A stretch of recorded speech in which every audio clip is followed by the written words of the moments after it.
Et donc aujourd'hui, nous parlons de Sola Dei Gloria, pour la gloire de Dieu seul. 1 Pierre chapitre 2. Il y a un chanteur américain, je ne sais pas si vous l'avez suivi, peut-être vous êtes encore trop jeune, il s'appelait 50 Cent.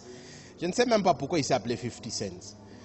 Parce que c'est la plus petite de ces histoires. Mais 50 Cent, il est connu pour avoir dit dans une de ses chansons, que je n'ai jamais entendue, mais j'ai vu quand même, dans une de ses chansons, il dit « Get rich or die trying ». Get rich or die trying. Pour 50 Cent, la devise de sa vie, où j'ai l'argent, où je meurs en cherchant l'argent. C'était ça sa devise. Pour 50 Cent, je vis pour avoir l'argent. L'objectif dans la vie, c'est l'argent. C'est d'amasser autant d'argent que possible. Et même si je n'ai pas, je meurs en cherchant. Il y a une femme dans la Bible qui s'appelle Rachel. Elle était la femme de Jacob. Vous vous souviendrez, Jacob a épousé 2 femmes. Il voulait épouser la petite sœur. Et tout d'un coup, on l'a trompé. Il a épousé la grande sœur. Et après, il a dit non, je vais épouser la petite sœur parce que c'est la petite sœur que je veux. Mais on dit, mais tu as déjà la grande sœur, tu ne peux pas la laisser. Alors, il a épousé aussi la petite sœur. La petite sœur était canon, très belle. Tous les garçons du village voulaient d'elle. D'ailleurs, c'est pourquoi Jacob était prêt à travailler 7 ans pour elle. Imaginez-vous une femme pour laquelle on travaille 7 ans de dot. Donc vraiment, c'était la miss, je ne sais pas quoi. Mais Rachel avait un problème, elle ne faisait pas d'enfants. Sa grande sœur qui avait des yeux comme ça, c'est elle qui était en train de donner les enfants. Et elle ne faisait pas d'enfants. Et un jour, Rachel va vers son mari. Et elle dit à son mari, elle le prend, elle le secoue. Donne-moi un enfant ou je meurs. La devise de Rachel, c'était quoi? Le but de la vie, c'est d'avoir un enfant. Si je n'ai pas d'enfant, vaut mieux mourir.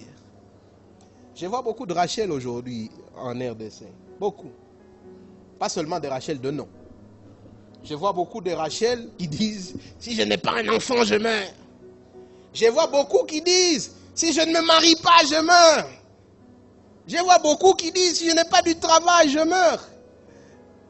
Je vois beaucoup qui disent, je veux que le monde entier me connaisse. Si les gens ne me reconnaissent pas au monde entier, je dois mourir.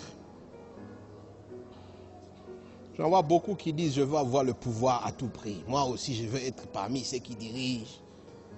Au moins que je meure, mais je dois avoir le pouvoir à tout prix. Je dois avoir beaucoup de maisons à tout prix. Pour vous, c'est lequel? C'est lequel votre devise? Si aujourd'hui on devait traduire ça en devise, c'est lequel? Premier épître de Pierre, chapitre 2, verset 9. Vous, au contraire, notez le mot contraire. Vous n'êtes pas comme eux. Vous êtes une race élue. Élue, c'est-à-dire choisie. Vous êtes un sacerdoce royal. Vous avez été choisi pour être des prêtres auprès du roi. Pour être une nation sainte. Le mot saint, là, ça veut dire une nation séparée. Une nation que Dieu a fait la sienne. Et on voit ça dans l'Ancien Testament. Notez, il dit, un peuple acquis. Acquis, c'est-à-dire quoi? Quand on dit j'ai acquis quelque chose, c'est-à-dire quoi? J'ai un téléphone, j'ai acquis mon téléphone, ça veut dire j'ai donné de l'argent, on m'a donné un téléphone. C'est le mien. Je payais pour l'avoir. Quand vous dites que vous êtes un chrétien, quand vous dites que vous avez mis votre confiance en Christ, quand vous dites que Jésus est mon Seigneur et Sauveur, ce que vous êtes en train de dire, c'est ce que Paul dit ici au verset 9. Vous êtes en train de dire qu'il est allé me chercher, qu'il m'a ramené, qu'il a payé un prix et que maintenant je ne m'appartiens plus, je lui appartiens. Dans quel but? Pierre nous dit ici, regardez, il dit, un peuple acquis. Pourquoi il fait de nous des prêtres et tout ça, tout ça? Un peuple acquis pour que vous annonciez les vertus de celui qui vous a appelé des ténèbres à son admirable lumière.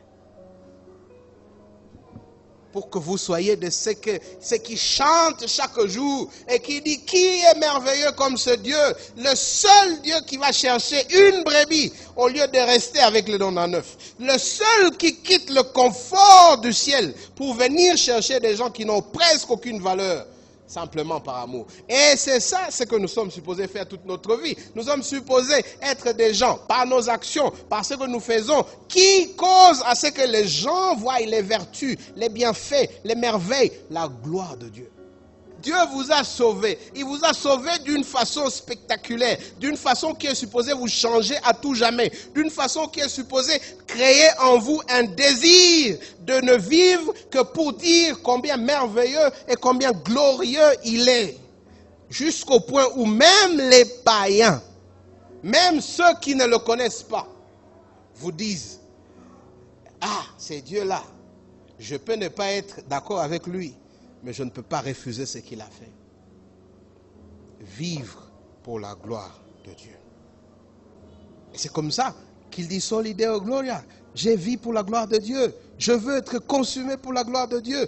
Tout ce que je veux, ce n'est pas qu'on se souvienne d'un Nicolas. Non, je veux qu'on se souvienne de ce Jésus qui a sauvé Nicolas. Alors quand tu prends des décisions, tu les prends pour avoir de l'argent, tu les prends pour que les gens t'aiment, tu les prends pour avoir le pouvoir, ou tu les prends parce que tu veux simplement servir Dieu et sa gloire, parce que tu veux que Dieu rayonne, parce que tu veux que le monde voie combien Dieu est merveilleux.